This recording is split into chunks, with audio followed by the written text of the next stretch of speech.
Daddy, asseblief. Sê net ek is 'n paas al. Max. Eva! As dit nou nie tyd nie. Sê ek is 'n paas al wat ek Sien nou, India. India sien nou nie tyd nie. wil jy regtig my kind van my veeg hou? As dit nou nie tyd nie, Max.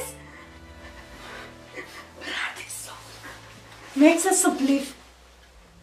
Regtig nie voor die kind nie, Max. Sy's maar 15 jaar oud. Sy se rede kom ons op deur gedruk het. Vir 'n hele 13 jaar wat ek nie trouw gewees het. Maar sy ken jou nie. Ek kan niemand, ek het niks vir nie. Sy's al wat ek nog oor het. Wat verwag jy moet ek doen? Die enigste Daddy wat sy nou ken, Max, as vir Tony. Tony's nou haar pa. Wie de moer is Tony?